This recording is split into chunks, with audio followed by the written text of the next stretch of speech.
Assalamualaikum warahmatullahi wabarakatuh. Perkenalkan, saya Alda Risma dengan NIM 213010212009, mahasiswi semester 2 Program Studi PGSD Universitas Palangkaraya Angkatan tahun 2021. Di video ini saya akan membahas mengenai metode pembelajaran. Langsung saja. Hakikat dan pengertian metode pembelajaran. Metode berasal dari dua kata, yaitu meta dan todos. Meta berarti melalui dan todos berarti jalan atau cara. Nah, dengan demikian metode dapat diartikan sebagai cara atau jalan yang harus dilalui untuk mencapai suatu tujuan. Lalu, pengertian metode pembelajaran adalah sebuah proses sistematis dan teratur yang dilakukan oleh guru atau pendidik dalam menyampaikan materi kepada peserta didik.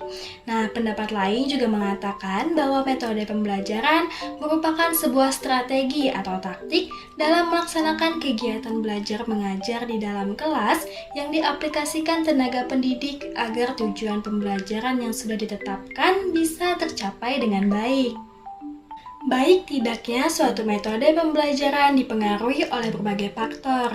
Nah, berikut ini merupakan faktor-faktor yang mempengaruhi pemilihan metode pembelajaran. Antara lain, yang pertama adalah siswa atau peserta didik, yang kedua adalah tujuan pembelajaran yang akan dicapai, yang ketiga adalah faktor materi pembelajaran, lalu yang keempat adalah situasi belajar mengajar, yang kelima fasilitas belajar mengajar, yang keenam, faktor alokasi waktu pembelajaran, dan yang ketujuh adalah faktor kesanggupan guru.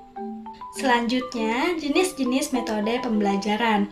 Nah, jenis-jenis metode pembelajaran ada metode ceramah, metode demonstrasi, metode diskusi, metode ceramah plus, metode resitasi, metode eksperimental, metode karya wisata, metode latihan keterampilan, metode pengajaran beregu, metode tutor sebaya, metode pemecahan masalah, metode perancangan, metode global, dan metode simulasi. Dari banyaknya jenis-jenis metode pembelajaran tersebut, saya akan menjelaskan salah satu di antaranya, yaitu metode ceramah. Metode ceramah adalah metode pembelajaran yang disampaikan secara lisan atau langsung kepada para peserta didik. Metode ceramah ini merupakan salah satu metode mengajar yang sering diterapkan oleh bapak atau ibu guru karena cukup mudah pelaksanaannya dan tidak membutuhkan peralatan tambahan. Berdasarkan pendapat Wina Sanjaya, menjelaskan bahwa metode ceramah merupakan cara penyampaian pembelajaran dengan penuturan secara lisan ataupun penjelasan secara langsung kepada peserta didik. Metode ini adalah cara mengimplementasikan strategi pembelajaran ekspositori. Namun, bapak atau ibu guru juga harus memperhatikan respon dari peserta didik saat menerapkan metode ceramah. Peserta didik diusahakan tidak mengalami kejenuhan agar materi yang disampaikan bapak atau ibu bisa diterima dengan mudah. Nah, supaya peserta didik tidak mudah jenuh, berikut ini hal-hal yang bisa bapak atau ibu lakukan. Yang pertama, dilakukan dengan semangat dan keceriaan. Lalu yang kedua, menggunakan bahasa yang santun, baik, dan mudah dicerna oleh peserta didik. Lalu yang ketiga, diselingi dengan humor atau candaan yang tetap mengacu pada ranah kesopanan. Lalu yang keempat, memperhatikan gerakan tubuh, tidak berdiam di tempat yang sama atau gerakan mata dan sebagainya. Hal itu bisa menambah ketertarikan peserta didik pada bapak atau ibu guru dalam mengajar. Sekarang kita masuk ke keunggulan metode ceramah. Metode ceramah memiliki keunggulan antara lain. Yang pertama adalah materi yang disampaikan dapat lebih banyak dibandingkan dengan metode-metode yang lain. Lalu yang kedua, tidak banyak memerlukan peralatan laboratorium. Yang ketiga, jika disiapkan dengan baik, misalnya menggunakan metode pembelajaran direct instruction, dapat membangkitkan aktivitas siswa.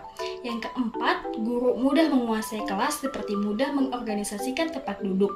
Yang kelima, dapat diikuti oleh siswa dalam jumlah besar.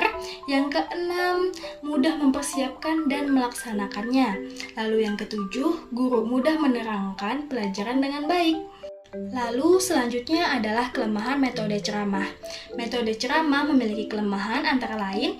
Yang pertama, jika penyajian teacher center dan peserta didik sama sekali tidak dilibatkan, maka materi yang disajikan mudah terlupakan karena peserta didik hanya mendengar saja.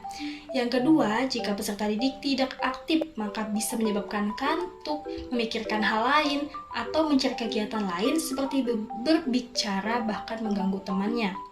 Yang ketiga, keberhasilan siswa tidak terukur, serta perhatian dan motivasi siswa sulit diukur. Yang keempat, peran siswa dalam pembelajaran relatif rendah. Yang kelima, pembicara sering melantur atau keluar dari pokok bahasan. Dan yang keenam, bila sering diterapkan dalam jangka waktu yang terlalu lama bisa membosankan. Nah, itu tadi penjelasan singkat dari saya mengenai metode pembelajaran, khususnya metode ceramah. Mohon maaf apabila ada kesalahan dan terima kasih sudah menonton. Sampai bertemu kembali jika ada kesempatan di lain waktu. Bye!